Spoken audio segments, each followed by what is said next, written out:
राधे राधे दोस्तों, आपका हमारे चैनल गुड वाइब्स पर स्वागत है। आज के वीडियो में हम बात करेंगे चुप रहने के फायदे पर। क्या आपने कभी सोचा है कि कभी कभी चुप रहना हमें कैसे सहारा प्रदान कर सकता है? इस वीडियो में हम इस अद्भुत विषय पर चर्चा करेंगे और जानेंगे कि यह हमारे जीवन को कैसे प्रभावित कर सकता है।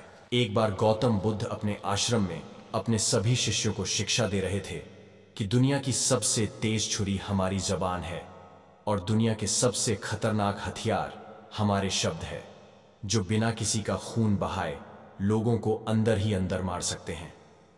हमारे शब्द हमारी ताकत हो सकते हैं, लेकिन यह हमारी सबसे बड़ी कमजोरी भी हो सकते हैं। अगर हमें नहीं पता कि कब, कहां और क्या और कितना बोलना है। यदि हम सही समय पर सही इरादे के साथ सही शब्दों का प्रयोग करते हैं तो यह हमें एक सफल व्यक्ति बनाता है। लेकिन अगर हम सही समय पर सही इरादे से सही शब्दों का इस्तेमाल नहीं करते तो यह हमारे जीवन को नर्क से बदतर बना सकता है। तो दोस्तों, आज की स्टोरी के माध्यम से मैं आपको बताने वाला हूं कि चुप रहकर कैसे हम अपने जीवन को बदल सकते हैं।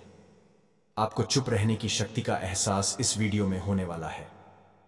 वीडियो शुरू करने से पहले कमेंट बॉक्स में राधे राधे लिखकर वीडियो को लाइक जरूर करें। तो चलिए शुरू करते हैं इस कहानी को। जापान में एक बहुत ही प्रसिद्ध बौद्ध भिक्षुक रहा करते थे। उनका नाम रिसाई था। रिसाई अकेले रहते थे। दुनिया के शोर शराबे से दूर जंगल में वो रहते थे और वह बड़े ही ध्यानी और प्रभु भक्त व्यक्ति थे, इसीलिए वह पूरे जापान में बहुत अधिक प्रसिद्ध थे।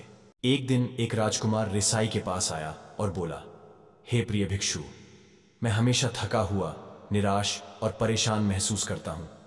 मेरा मन बहुत अशांत रहता है। हालांकि मेरे पास सब कुछ है, दौलत, शोहरत, सुख सुविधाएं जो हर व्यक्ति चाहता है या पाने की इच्छा करता है, लेकिन फिर भी मेरे अंदर इतनी अशांति और चिंता क्यों है? रिसाई ने उसकी बात बहुत ही ध्यानपूर्वक सुनी और कुछ सोचने के बाद कहा, तुम इस प्रश्न का उत्तर जानते हो, बस तुमने कभी इस प्रश्न को हल करने की कोशिश नहीं की है। रिसाई ने आगे कहा, मैं एक रिसर्च करना चाहता हूं, क्या तुम मेरा साथ उसमें दोगे? इस रिसर्च के बाद तुम्हारे जीवन में किसी भी तरह की अशांति और चिंता नहीं रहेगी। ये बातें सुनकर राजकुमार बहुत हैरान था। उसने रिसाई से कहा, बताइए मुझे क्या करना होगा? अपने मन की शांति के लिए मैं कुछ भी करने को तैयार हूं। राजकुमार की इन्हीं बातों को सुनकर भिक्षु ने कहा, तो फिर आप अगले 15 दिन के लिए मेरे आश्रम में रहोगे और एक सामान्य व्यक्ति की तरह अपना जीवन व्यतीत करोगे, और इन 15 दिनों में तुम अकेले और चुपचाप रहोगे, जितना हो सके कम बोलोगे। राजकुमार उस भिक्षु की बातें सुनकर सहमत हो गया। पहले दिन राजकुमार को लगा कि उसका मन सामान्य से अधिक अशांत और विचलित है। उसके मन में तरह तरह के विचार आ रहे हैं और वह आम लोगों की तरह जीवन जीने में असहज महसूस कर रहा है। उसे अंदर से बोलने की इच्छा हो रही थी, लेकिन वह चुपचाप रहा। उसके मुंह से एक भी शब्द नहीं निकला। बस वह चुपचाप बैठा रहता। लेकिन रात होते होते उसे अंदर ही अंदर शांति का अनुभव होने लगा। उसके लिए यह अनुभव अजीब था। वह खुद से पूछ रहा था कि वह अंदर ही अंदर इतना खुश क्यों है और उसको आंतरिक बेचैनी और चिंता कम क्यों होने लगी है। अगले दिन राजकुमार अकेला चुपचाप बैठा रहा और वह प्रकृति को निहार रहा।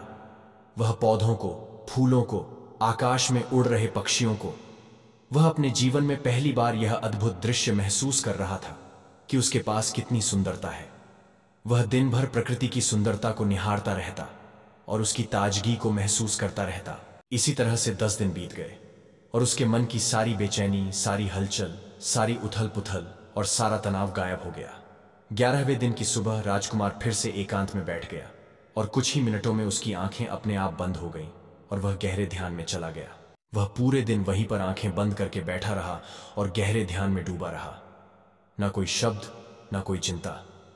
राजकुमार भीतर से असीम शांति और आनंद से भर गया।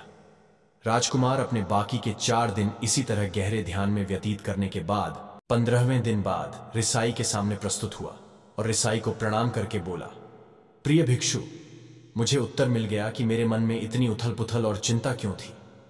मैं जान गया कि मेरा मन इतना अशांत और विचलित क्यों था। रिसाई मुस्कुराते हुए पूछा, बताओ क्या उत्तर मिला तुम्हें? राजकुमार ने कहा, मैं आवश्यकता से अधिक बातें करता था। मैं किसी पर भी अपने शब्द और ऊर्जा व्यर्थ करता था। मैं दिन भर अपने लोगों से फालतू की बातें करता रहता और फिर उन्हीं के बारे में अकेले में सोचता रहता और ज्यादातर समय नकारात्मक ही सोचता रहता। इस तरह मैं बस अपना समय बर्बाद कर रहा था। ज्यादा बोलने और नकारात्मक सोचने की वजह से मेरा मन अशांत और बेचैन हो गया था और इसी वजह से मैं किसी भी काम को ठीक से नहीं कर पा रहा था, जिसकी वजह से मैं हर काम में असफल होने लगा। और फिर इन्हीं लगातार मिलने वाली असफलताओं की वजह से ही मैं और भी उदास और चिड़चिड़ा हो गया। इन्हीं सभी चीजों की वजह से मेरा जीवन नष्ट हो रहा था। लेकिन यहां पर बिताए हुए 15 दिन मेरे लिए पूरी तरह से अलग थे।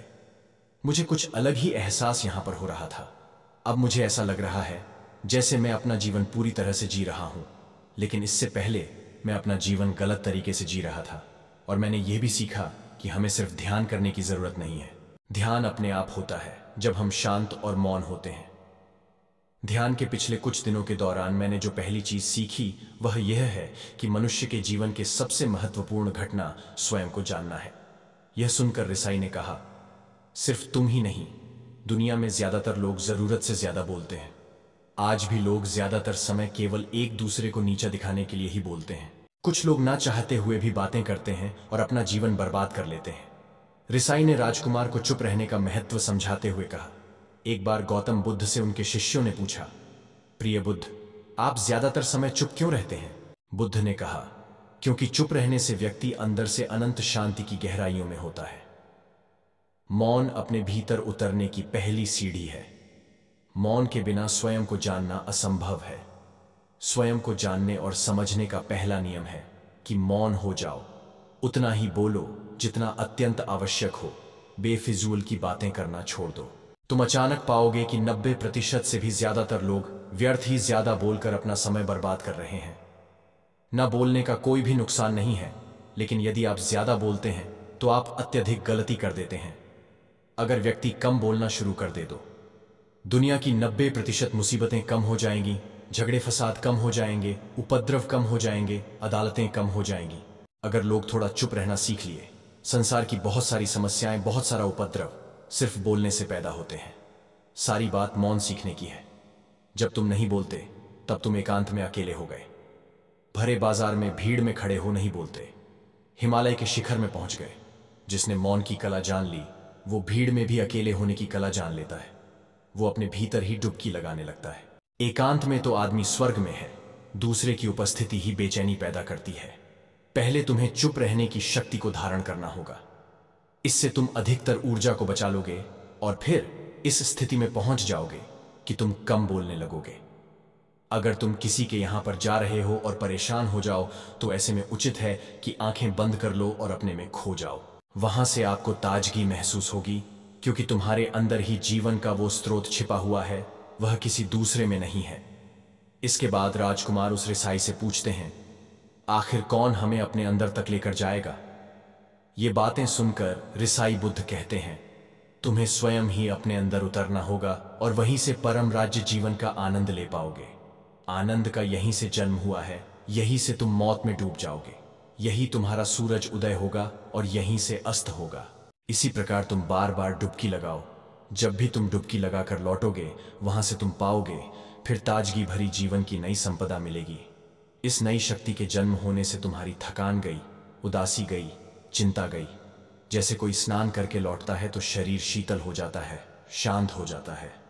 ऐसे ही जब कोई भीतर से साफ होकर वापस आता है, मौन में स्नान करके लौटता है, तो समस्त अस्तित्व, समस्त व्यक्तित्व शांत और मौन हो जाता है, आनंदित हो जाता है। जब तुम आंतरिक मौन की उस पराकाष्ठा पर पहुंच जाओगे तब तुम पाओगे कि बोलने से भी तुम्हारा मौन खंडित नहीं होता, वो बना ही रहता है। उसकी एक अंतर्धारा लगातार तुम्हारे भीतर बहती रहती है। तुम बोलते तो हो, तुम शब्द का उपयोग भी करते हो, लेकिन वो तुम्हारे मौन को खंडित नहीं कर पाती। एक बार गहरे मौन में स्थिर हो जाओ, फिर तुम्हारी वाणी में भी मिठास आ जाएगी। जैसे ही तुम अंदर से चुप होते हो, तुम इतने शक्तिशाली होने लगते हो कि समाज की निर्भरता तुम छोड़ने लगते हो और तुम्हारे जीवन में एक मस्ती आती है जो केवल दीवानों के जीवन में होती है। तुम्हारे चेहरे पर एक नई रौनक आ जाती है। तुम्हारी आंखें किसी अमृत के समान हो जाती है और तुम अनंत शांति के समुद्र में डूबने लगते हो।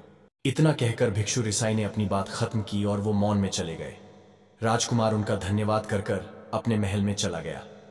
दोस्तों, आपने भी अनुभव किया होगा कि बहुत ज्यादा बात करने से दिमाग अशांत हो जाता है, जिससे हम अपने दिमाग पर नियंत्रण खो देते हैं और साथ ही अपना ध्यान भी खो देते हैं। जो लोग बहुत ज्यादा बोलते हैं उनके पास किसी एक काम पर ध्यान केंद्रित करने की काबिलियत नहीं होती। वो अपने किसी भी लक्ष्य पर पूरी तरह से केंद्रित नहीं कर पाते। अगर हमारा दिमाग एक जगह केंद्रित नहीं है तो हम जीवन की सच्चाई नहीं समझ पाते और ना ही मनचाही सफलता कभी हासिल कर पाएंगे। इसके अलावा भी आपने देखा होगा कि जो लोग अधिक बोलते हैं वो अक्सर लोगों के बीच हंसी का पात्र बन जाते हैं, और जो लोग कम बोलते हैं और अपनी बात पर कायम रहते हैं उन्हें लोगों से सम्मान मिलता है। लोग उनकी बातों को सुनते हैं और उन पर भरोसा भी करते हैं। जो लोग जरूरत से अधिक बोलते हैं और अपने विचारों के बारे में पक्के नहीं होते, उनका दिमाग स्थिर और विचलित रहता है, शोर से भरा रहता है, और एक अशांत दिमाग वाला व्यक्ति जीवन में किसी भी चीज में सफल नहीं हो पाता, क्योंकि वह किसी भी काम में फोकस नहीं कर पाता। यदि किसी व्यक्ति को यह पता है कि उसे कब, कहां और क्या बोलना है, तो वह व्यक्ति सच में बहुत बुद्धिमान है, और ऐसा व्यक्ति जहां भी जाता है उसका व्यक्तित्व आकर्षण का केंद्र बन जाता है और वह जो कुछ भी करता है उसमें सफल अवश्य होता है। अगर हम किसी महान और सफल व्यक्ति के व्यक्तित्व को गहराई से देखें तो पाएंगे कि वो कम बोलते हैं और कम से कम शब्दों में अपनी बात खत्म कर देते हैं। वो बोलने से पहले वो चीजों और जिसके बारे में उसे बोलना है उनके बारे में गहराई से सोचते हैं। लेकिन जो लोग बहुत ज्यादा बोलते हैं, बहुत बार वो झूठ भी बोलते हैं और अपनी बातों से दूसरों के मन और विचारों पर कचरा डालते रहते हैं। वह ज्यादातर समय दूसरों की बुराई करते रहते हैं, इसलिए उनके अपने भी उनसे नफरत करने लगते हैं और उनसे बचने की कोशिश करते हैं। हमारे भारतीय उपनिषदों में कहा गया है कि हमारे शब्द वास्तविक ब्रह्म शक्ति हैं। मौन से धैर्य आता है, धैर्य से ध्यान, और ध्यान से हम अपने जीवन के बारे में जागरूक हो जाते हैं। इसलिए अगर हम ज्यादा बात करते हैं तो हम मौन को खो देते हैं, जो मन की शांति का पहला स्तंभ है। दोस्तों, आज से हम भी चुप रहने का अभ्यास अवश्य करेंगे। आज से हम भी वही बोलेंगे जो जरूरी है, और हम कोशिश करेंगे कि कम से कम शब्दों में अपनी बात खत्म करें, और हो सके तो कोशिश करेंगे कि रोज कम से कम 30 मिनट एकांत में चुपचाप बैठेंगे। और मुझे पूरा विश्वास है कि इससे हम सबके अंदर एक सकारात्मक बदलाव जरूर आएगा। इसी के साथ इस वीडियो को खत्म करते हैं। दोस्तों, उम्मीद करता हूं आपको इस कहानी से एक अच्छी सीख मिली होगी। ये कहानी आपको कैसी लगी हमें कमेंट बॉक्स में कमेंट करके जरूर बताएं, और साथ ही इस कहानी को अपने दोस्तों के साथ जरूर शेयर करें ताकि उन्हें भी इस कहानी से कुछ सीखने को मिल सके। धन्यवाद। राधे राधे।